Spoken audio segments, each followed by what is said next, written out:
This video is going to talk about, and if you see plants over here on the side, it's because I'm growing a tropical garden out back. And so all of these plants, as the temperature starts to drop, I have to do something with them. So I have to bring them inside. And so it's like a jungle on this side of the room, like from here to the wall, is nothing but tropical plants. But anyway, you guys don't care about that. If you do, it's on my TikTok, and my TikTok handle is I'm so PNW. This video is talking about Tacoma in a completely different way. I took a meeting yesterday where I spoke to a gentleman, and he was talking about, he moved here from Seattle. He's been here about a year. I think he said he's been here for a year, or something like that. And he, excuse me, he just loved the area. He convinced his wife that they should buy a house. He got tired of not being able to afford Seattle. He'd been there for 20 years. And he thought it would be a smart move to Tacoma, buy a house. He said it has everything that Seattle has, and that is a smart choice. Many people that want to live here don't have that option to buy a home because of the cost. The home prices are going up pretty fast. Apartment rentals are also making it almost impossible for some to afford to live in Tacoma. Now, there are several projects going on. If you look at the Lincoln District, there are well over 500 apartment units going in between a private developer, well, actually senior housing, as well as for just regular, apartments. That's going to transform that community quite a bit. I typically will say, if you want to know how many apartments, sorry, someone's calling, business line. If you want to know the number of people who can possibly live there, multiply it by 1.5 to 2.5, because you have to accommodate for studio, 1, 2, and sometimes 3-bedroom apartments, and that gives you a general idea. Just in the Lincoln District alone, you're looking at pretty much about 1,000 people, roughly or so, that could live there, that currently there are no apartment buildings. There's a lot of single-family homes, but there's no apartment buildings, and these two projects change that whole concept. Tacoma has to have enough apartments in order to continue to grow, and I'm on various different planning boards and things like that with the city, and just kind of the concept of how to make that happen. And the city of Tacoma is using so many different strategic ways to really accommodate affordable housing in an area that's growing really quickly. Our population is not growing as fast as it could, mainly due to the lack of available apartment units that are affordable, and just the lack of apartments. There's not enough to really accommodate the amount of growth that we actually have. And this gentleman yesterday said, it's a great city for a city that's 250,000. Well, Tacoma's not at 250,000 yet. It's about 227 or so, and it's growing very fast. From 2023 to 2024 was our fastest growth clip in a while. And I think when you look at 24 to 25, you're going to see another surge. Part of that is due to us annexing land, as I talked about in the previous video. That adds 400 and something people just naturally overnight, even though that process took months and months and months and months and months to do. Now we're looking at developers putting in larger projects. Now, these are not your towers that I was talking about that can accommodate a lot of people in a small footprint. Keep in mind, as you add floors, the price escalates, because anything that requires special equipment, cranes that are a certain size, that can handle a certain type of weight, that can lift product to a certain height, it's going to cost more money. You have to have the right people that know what they're doing, pumping concrete up, all those things, curtain wall, everything else. It becomes very expensive as you go up. As you go outward, the costs are a little bit more affordable, and it keeps housing more affordable, but it takes up a lot of land, which Tacoma is not having a lot of. There are two projects that are going in that is quite interesting, where by 2030, it is quite possible that Tacoma could hit 250,000 people. To put that in perspective, when I first moved to Tacoma, it barely was at 200,000. Okay, and that was 7 years ago, 8 years ago. Now it is going to probably accelerate from where we are today, 227 and 24, possibly by 250,000 people by 2030. And projects like these two contribute to that. Goodwill has their regional headquarters right near downtown Tacoma. And their building that they have, their headquarters building, has a fairly large retail site area that is not really in warehouse. It's just underutilized the way that it's designed, and who knows what it was before. I don't have a lot of history on that, but they're wanting to put in 400 apartment units right in that small footprint. Now, I don't know if there's going to be any sort of retail or whatnot, but it is something that is, let me see if I can scroll down. Hold on one second. Because I took notes, right? The Goodwill project is going to be a mixed-use development, right? And it's going to focus mostly on community support, employment, job training, and collaboration with Goodwill, right? That's kind of what it's aiming at. Because it's Goodwill, this promotes affordable housing. So both of these projects I'm talking about are aimed at affordable housing, which has been the biggest talking point here, and for good reason, right? It really does make it so that people who are really not making, $80,000 or greater a year, it makes it where it's a lot more attainable for them to rent long term and not worry about the prices escalating so high to where you have a home for the first year or so, but then after that, the escalation process of the rent puts you right back at square one. So this project helps to kind of stop that. Now, again, let's go back to what I said with the multiplying effect. If you have 400 units, multiply that by 1.5 to 2.5 to give you an idea, especially when we're talking about projects like this that focus more on families settlement than some of the other projects, right? Some of the other projects are focusing on working couples or working individuals. These types of projects focus on those people as well, but also typically more so families. We don't have an idea just as of yet what the ratio of 1 to 2 and 3 bedrooms are, but this particular project is focusing on job training and employment services on site, right? So what this does is that people who live there can live and do their thing and go work wherever they're working, but there is also options where you can live there and get job training. That's not something you see a lot of, right? Because it's close to near transportation hubs and city services, it pretty much provides this area with the boost that it needs for hundreds of folks in Tacoma. The other project, which is going to be south by Tacoma Community College, is a monster. Now, I've heard rumblings about this project for a while. It's called Aviva Crossing.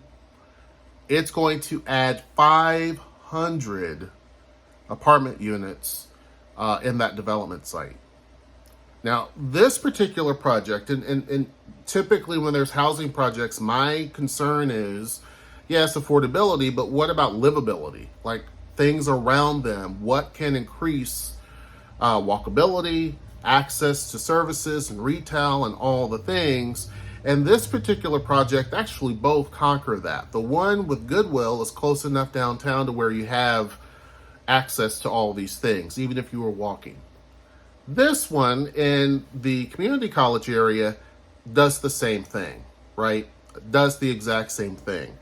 When you're looking at something like this, you're looking at probably in the neighborhood on the low end, 1,000 units all the way up to even more, close to 2,500 units or 2,500 people can live inside of this particular housing development. This is being developed with the Housing Authority, Tacoma Housing Authority. The county felt that this was a needed project. They had given $1 million. The state was involved. So it gives you an idea of the desperation that we have in terms of finding projects, funding these projects, and making sure that they move forward. So this is something that will be crucial, right? These are not just, and part of this is not just apartments, it's communal spaces like play areas, green spaces, and small retail, basically foster a sense of community among residents. Now, keep in mind that this project, and let me pull up, hold on, let me find the one. Is this it? No, that ain't it. Let me go here. Hold on one second. Let me dive in here a little bit. When we're looking at this 500 units, what is important is that there are already 30,000 square feet of retail right in that area.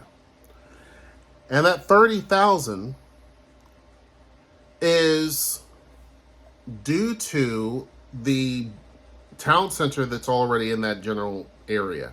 But the project also will add additional apartment units to it that currently are not there, or additional retail that's not there, right?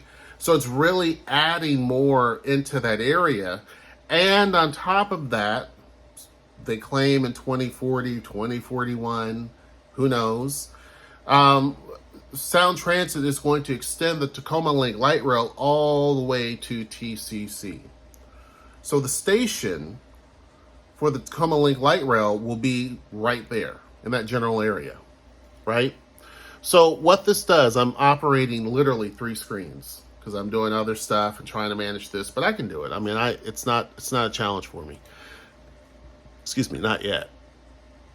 But what the problem with this is that for some, this is too far out, right? They're going to say this is way too far out. I want to be closer to the city core. And even though Tacoma Link will reach to this location, it's not going to be for another over a decade before that happens. Well over a decade. So people who live in this large development, it's great because it's going to be very much, rent controlled. And it's going to be for those who can't afford to live in some of these other apartments. So the price per unit is going to be fairly stable over long term, but it's kind of far away. Now, they will have enough parking. So even though it's 500 units, it's going to be about 500 parking spots. That's great. But the problem with that is you're still having to rely heavily on driving into the city. So it's a great thing. I love seeing it. But also there's that pinch point of where you have to pretty much have a car. The Goodwill site, you don't necessarily need a car. It's still going to be kind of difficult based on where it is. But you're able to kind of walk to certain creature comforts. When we're talking about this Aviva Crossing, there's tons of retail that's going to be there as well. So your day-to-day type things are good. But if you're traveling to where your jobs are, that's where it becomes a little bit of a pinch point. Tacoma Housing Authority has really ramped up the amount of apartments it is developing. Okay? Understand that in Hilltop, they put in 2 projects already. They're finishing up the other one. And that adds hundreds of apartment units to the city. They're working in Lincoln District, as I mentioned, the International District, to basically add housing there. And then this project, they're really accelerating the amount of housing that they're putting in, mainly because Tacoma has an affordability issue. Now, in Pierce County, when we're talking about planning for things in the county, there's restrictions in terms of what you can develop. Right? You can't really do big projects like this outside of the county, mainly because they don't have the resources to handle a facility like that. Imagine a 500 unit property and you have to have adequate fire and city protection and all those things. So a lot of developers won't put a big project like that because the county does not have that type of resource. It belongs more so in a city. So with the county also saying, yes, we support this project, let's put money towards it, even though it's going to be in the city of Tacoma, it shows the need for critical housing. The entire county government was behind making this happen, as well as the state. So these two projects alone add a tremendous amount of people potentially who will be able to live here. Unlike some of these other market rate apartments where you have ebbs and flows and you have to wait for people to fill them in, and people do, these projects are set at a low rate. So they're almost instantly, as soon as they're open, they're full, right? If you look at some of the things that Tacoma Housing has done before, those projects, those apartment buildings are full, right? There's waiting lists. These things help kind of ease the pressure some. It takes some of the steam off of the need of having more affordable units. Now, understand something. Right now, the interest rates for commercial loans are very high. So when you're looking at projects like this that don't rely on those, they're more or less, these are nonprofits typically that are, or government agencies that are putting these things in. So Tacoma is still getting more apartment projects being developed, mostly by the public sector, but you're seeing things also in the rumblings for private sector projects too. A lot of infills, smaller projects, because those are easier to fund, less restrictions in terms of getting the funding from banks versus these larger projects. Once the interest rates and everything start to go where they need to be, and some think that's going to happen probably at 25, 26, you're going to see the other side pick back up again. So we were getting apartments listed all the time, developers listed all the time. You're going to see more of that, right? Even though you see things like Great Expectations and Cornice House, they're putting in that large development. Soon they're going to put in the other. And you have Bode that's doing things. They're going to put in another. Those do add to the mix, no question. So it is possible by 2030 that Tacoma is inching itself ever more closely to being 250,000 people in the city. Now, we already hit that if you start to radiate a little bit outside of Tacoma, just a little bit. Even if you go about a mile or two outside of Tacoma and you count all that, we're already well past that. But having that on the inside of the city easily puts us as the second largest city in the state. And it allows us to have more access to funds from the state so that we can do more improvements to the city. So you're seeing more and more things and projects that the city is doing in terms of just creature comforts, cultural amenities. You're seeing more and more things for Metro Parks to kind of gear up for this. And you're seeing the city's planning department work on things like Pitcher Pack Avenue to help not only create more density along that corridor, but working along Pierce Transit so that there's possible good transit along the way and making it more of a livability and job center. So they're trying to make that entire corridor more of a job focused area, because again, by 2040, we have to accommodate and make sure there's enough zoning for 147,000 people and 90,000 jobs. That doesn't mean that those will happen, but that means we have to make the zoning capable of handling that type of threshold. So anyhow, tell me what your thoughts are. These are two great projects that really does boost Tacoma in many different ways. Make sure you like, share, subscribe, and until next time, I will see you. Take care.